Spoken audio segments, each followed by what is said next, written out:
बिस्मिल्लाहिर्रहमानिर्रहीम। अस्सलाम वालेकुम दोस्तों, मैं Usman Ali. Welcome to my channel. और आज की वीडियो के अंदर हम बात करेंगे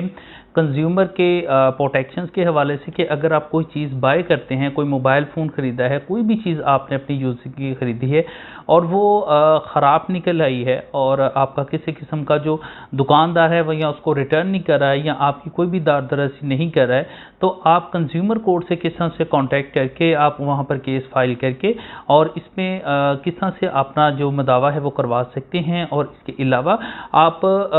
before the court, out of the court, इसमें किस तरह से जो है वो रिकन्सिलिएशन जो है वो हो सकती है। आज की वीडियो के अंदर हम कंज्यूमर के जो प्रोटेक्शन राइट्स हैं जो कि कानून के अंदर बयान किए गए उन तमाम से रिलेटेड जो है हम इसके ऊपर बात करेंगे।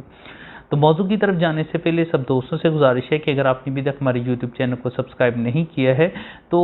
वीडियो के नीचे एक रेड कलर का सब्सक्राइब का बटन आ रहा होगा, उसके ऊपर क्लिक करके सब्सक्राइब कर लीजिएगा और साथ बेल आइकन को भी दबा दीजिएगा ताकि जब भी हमारी कोई लेटेस्ट वीडियो आए तो उसके नोटिफिकेशन आप तक पहुँचते रहें। देखिए, अगर आप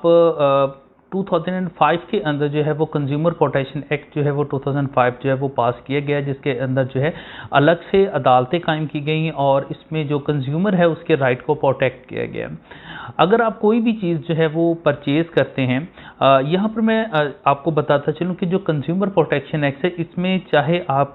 कस्टमर हैं या चाहे क्लाइंट है, दोनों को प्रोटेक्ट किया गया है। यहाँ पर मैं सबसे पहले कस्टमर और क्लाइंट के अंदर डिफरेंस आपको बताता चलूँ। कस्टमर वो होता है कि आप किसी भी शॉप के ऊपर जाते हैं, आप कोई चीज़ बाय करते हैं और आपके पैसों के इवज़ जो हैं वो बंदा आपको कोई चीज़ डिलीवर करता है, वो आप परचेज़ करते हैं। फॉर एग्जांपल, आप एक मोबाइल शॉप के ऊपर जाते हैं, आपने उनको पैसे पे किए उसकी कीमत के ऊपर और उसने आपको मोबाइल फ़ोन दे दिया, तो you are, it's mean that you are a customer, क्योंकि उसके इवज़ जो आपने पैसे दिए हैं उसके ऊपर उसने आपको कोई ना कोई चीज़ डिलीवर की है। इसी तरह से अगर हम बात करें क्लाइंट की, तो क्लाइंट क्या होता है कि जो आपको कोई चीज़ तो प्रोवाइड नहीं कर रहा है, ताहम अपनी सर्विसेज प्रोवाइड कर रहा है। फॉर एग्जांपल, आप एक डॉक्टर के पास जाते हैं, वो आपको चेकअप करता है और चेकअप करने के बाद आपको मेडिसिन लिख के देता है, आप मेडिकल स्टोर से जाके ले लें। यहाँ पर उसने कोई चीज़ आपको ट्रांसफ़र नहीं की। इसी तरह से आप कोई जो घर वगैरह कंस्ट्रक्ट करते हैं, आप कोई मिस्त्री वगैरह वो लगाते हैं, वो आपका घर बनाता है। अब यहाँ पर उसने आपको कोई चीज़ डिलीवर नहीं की। आप किसी वकील के पास जाते हैं, आप उनको कहते हैं कि आप अपना कोई केस है वो आप जो है उसको कंटेस्ट करवाना है या कोई केस फाइल करना है। यहाँ पर जो वकील है वो आपको कोई चीज़ तो प्रोवाइड नहीं कर रहा, उसके हिसाब से जो पैसे ले, ताहम अपनी जो नॉलेज है, जो सर्विसेज हैं वो आपको प्रोवाइड कर रहा है। सो यहाँ पर चाहे कस्टमर हो चाहे क्लाइंट हो, जहाँ पर सर्विसेज का मसला आएगा वहाँ पर क्लाइंट होगा और जहाँ पर आप चीज़ बाय करें it's mean you are a customer. तो आप चाहे कस्टमर है चाहे क्लाइंट है, चाहे आपने किसी से कोई चीज़ बाय की है चाहे आपने कहीं पर सर्विसेज यूज़ की हैं।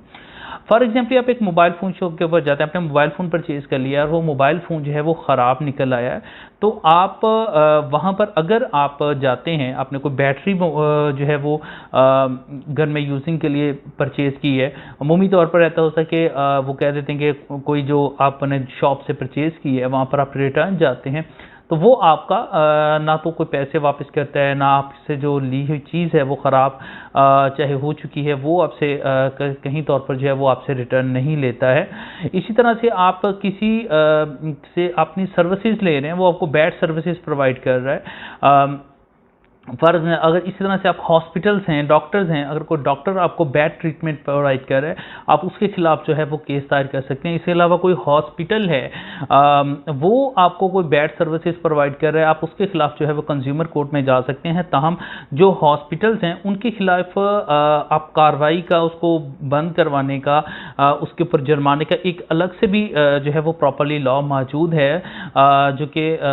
पंजाब, जिसके हवाले से पंजाब हेल्थ कमीशन एक्ट 2010 और उसके रूल एंड रेगुलेशन 2014 है। उसके ऊपर मैं इंशाल्लाह अलग से वीडियो बनाऊंगा कि अगर कोई हॉस्पिटल बैड सर्विसेज आपको प्रोवाइड कर रहा है, बैड बिहेवियर रख रहा है, आपको किस तरह से हरासा कर रहा है, जिस तरह से अमूमी तौर पर जो है वो आप हॉस्पिटल के अंदर जाते हैं और आपको ट्रीटमेंट थोड़ा सा करवाते हैं, कोई ऑपरेशन की ज़रूरत पड़ जाती है, तो अमूमी तौर पर होता है कि जनाब कोई 2000 अगर फीस बनती है तो वो कहते हैं हमें 20,000 रुपये दे दें, या तो आप 20,000 रुपये पे करें या हम ही से ऑपरेशन करवाएं, हम आपके ये जो 20,000 हैं उस ऑपरेशन में एडजस्ट कर दें। तो ये तमाम हरासमेंट के अंदर आता है और उसमें जो है वो पंजाब हेल्थ कमीशन जो एक्ट है उसके तहत भी आप कार्रवाई कर सकते हैं। उसके हवाले से मैं अलग से वीडियो बनाऊंगा। फिलहाल जो है हम कंज्यूमर प्रोटेक्शन एक्ट की बात करें। सो हम कंज्यूमर्स के ऊपर हैं। तो अगर कोई भी चीज़ आपको मिली है और आपको वो ख़राब हो गई है और आपका दुकानदार भी जो है वो उसके ऊपर आपको रिस्पॉन्स बेटर नहीं दे रहा है, तो देन आप जो है वो उसके अगेंस्ट जो है वो कार्रवाई कर सकते हैं। इसमें कार्रवाई का तरीकाकार है, चाहे आप कोई सर्विसेज के हवाले से हैं, कोई डॉक्टर ने आपको बैड सर्विसेज प्रोवाइड की हैं, किसी हार्डवेयर वाले ने आपको बैड सर्विसेज प्रोवाइड की हैं कि आपने उससे घर के कोई दरवाजे वगैरह बनवाए थे, वहाँ पर कोई चीज़ है तो कहाँ पे भी आती है, तो उसके लिए आपने क्या करना है, इसके लिए आपके सबसे पहले कानून के अंदर तरीकाकार बयान किया गया है।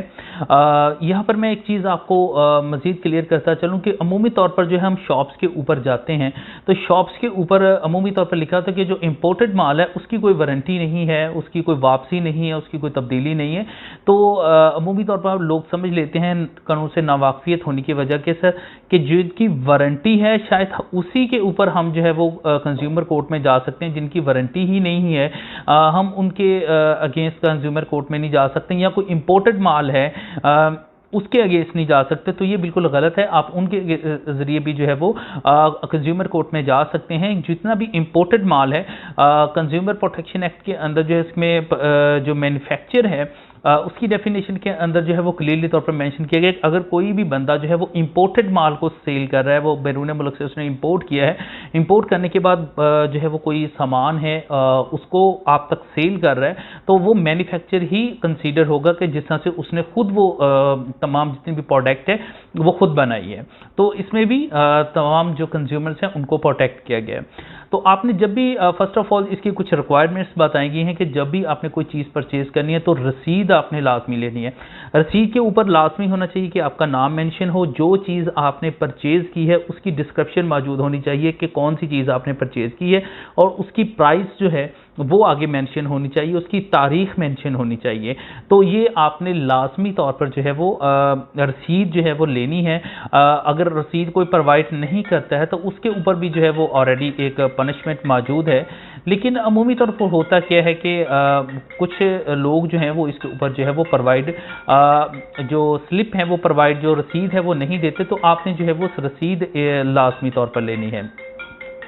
तो उसके बाद आपका नेक्स्टली प्रोसीजर क्या होगा कि अगर कोई आपकी चीज़ ख़राब निकल आई है और वो कोई चीज़ आपको नहीं बंदा प्रोवाइड कर रहा है, आपकी दादरसी नहीं कर रहा है, तो इसमें आपने सबसे पहले जो है वो लीगल नोटिस एक भेजना होता है 15 दिन का, जिसके अंदर आपने इस चीज़ को मेंशन करना होता है कि आपने कौन सी प्रोडक्ट है, किस वक्त आपने जो है वो परचेज़ की है और क्या उसकी वैल्यू थी और क्या उसके अंदर जो है वो ख़राबी पेश आई है। उसके बाद आपने नेक्स्ट उसके ऊपर लिखना है कि आपसे कांटेक्ट किया गया था, आपने किसी किस्म का कोई बेटर रिस्पांस हमें नहीं दिया है। सो इसके हवाले से अब आपको 15 दिन का लीगल नोटिस भेजा जा रहा है। आप 15 दिन के अंदर जो है हमारी दादरसी, जो हमारा नुकसान है या जो भी हमारा मदावा करना है वो हम करें, अदरवाइज आपके खिलाफ जो है वो हम कंज्यूमर कोर्ट में जो है वो केस फाइल करेंगे और इसके ऊपर आने वाली कीमत की प्राइस आपने उसमें मेंशन करनी है कि आप क्या उनसे फर्दर जो है वो लीगल नोटिस के अंदर जो है वो हर्जाना क्लेम करें। उसमें आपने इस चीज़ को मेंशन करना है कि आपने जो प्रोडक्ट दी है उसकी कीमत, आपने जो भी इसके हवाले से हमें कुछ आपको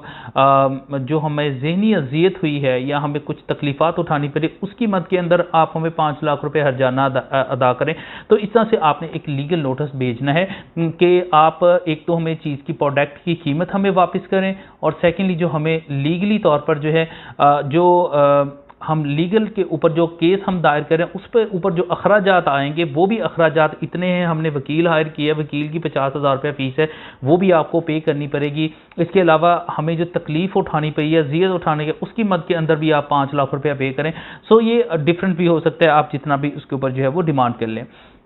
तो आपने 15 दिन का जो है वो लीगल नोटिस भेजना है कि 15 दिन का फिर उसके पास टाइम होगा कि वो 15 दिन के अंदर अंदर आपसे कांटेक्ट करें और आपका जो है वो प्रॉब्लम को हल करें। अमूमी तौर पर हम इस तरफ आते नहीं हैं। मेरे आज तक जो है वो कंज्यूमर के हवाले से 3 इश्यूज़ बने हैं और 3 के 3 इश्यूज़ मेरे सिर्फ लीगल नोटिस के ऊपर हल हुए हैं। मुझे अदालत के अंदर केस दायर करने की ज़रूरत नहीं पड़ी है। तो कम से कम जो है वो आप जो लीगल नोटिस है वो लाजमी तौर पर भेजें और उसके बाद फिर जो है वो अदालत से रजू करें। ये जो कंज्यूमर एक्ट है इसके अंदर आप जब अदालत के अंदर केस फाइल करते हैं तो जो वकील की फ़ीस आप पे करते हैं, जो अखराजात इसके ऊपर आते हैं, वो भी आप उससे क्लेम कर सकते हैं, और वो जिस बंदे के खिलाफ आप केस दायर कर रहे हैं और वो अगर आपके हक में डिग्री हो जाता है तो वो उसको पे करना पड़ेंगे। तो आप 15 दिन का उनको जो है वो लीगल नोटिस जो है वो भेजेंगे। अगर तो 15 दिन के अंदर अंदर वो आपकी प्रॉब्लम को हल कर देता है, आपकी चीज़ को रिप्लेस कर देता है, जो भी आपकी ग्रीवियंस है उसको हल कर देता है तो ठीक है, नहीं तो मजीद 15 दिन के अंदर अंदर आपने कंज्यूमर कोर्ट के अंदर जो है वो केस दायर करना है।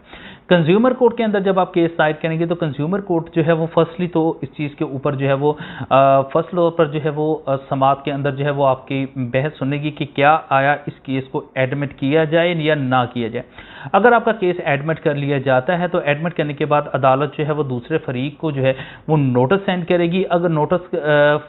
सेंड करने के बाद अगर वो अदालत के अंदर आ जाता है तो अदालत सबसे पहले मसाहलत की कोशिश करेगी आपके दरमियान कि कहीं पर इसके दरमियान जो है वो कोई राजीनामा हो जाए। अगर हो जाए तो ठीक है, नहीं तो फिर अदालत जो है फर्दर प्रोसीडिंग करती हुई इस केस को डिसाइड करेगी। अगर इस चीज़ के ऊपर प्रूफ हो जाता है कि आपकी चीज़ जो है जो आपने उनसे परचेज की है वो आपकी ख़राब हुई है, निगलिजेंस हुई है, उसके बिहाफ के ऊपर अदालत उसके ऊपर जो है वो जो चीज़ है उसकी कीमत, जो आपकी लीगल एक्सपेंसेस हैं वो एक्सपेंसेस, इसके अलावा हर्जाने के तौर पर जो है वो उसको हर्जाना भी कर सकती है कि आपको वो तमाम चीज़ें जो है वो पे करें। इसमें मैं आपको बताता चलूँ कि झूठे केस भी बाज़ औक़ात लोग जो है वो परेशान करने के लिए दायर कर देते हैं। अगर आप झूठा केस फाइल करते हैं अदालत के अंदर और इस चीज़ को साबित हो जाता है कि आपने झूठा केस अदालत के अंदर दायर किया है तो इसके ऊपर आपको भी जो है वो ना सिर्फ जो उस बंदे के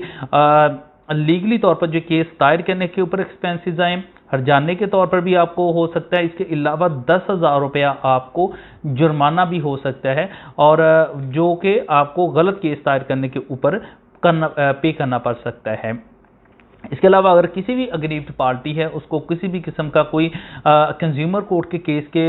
का जो डिसीजन है उसके कोई ऑब्जेक्शन हो तो वो फिर हाई कोर्ट के अंदर जो है वो अपील दायर करेगा, क्योंकि जो कंज्यूमर कोर्ट है ये एक स्पेशल कोर्ट है और इसका जो जज है वो डिस्ट्रिक्ट एंड सेशन जज के बराबर जो है वो रैंक होता है उसका, और इसमें जो भी वो फैसला करेगा उसकी जो अपील है वो हाई कोर्ट के अंदर दायर होगी, ना कि सेशन कोर्ट के अंदर। इस मौजू से मुतल्लिक़ अगर आपका फर्दर कोई सवाल हो तो आप वीडियो के नीचे कमेंट करके पूछ सकते हैं। थैंक फॉर वॉचिंग एंड अल्लाह हाफ़िज़।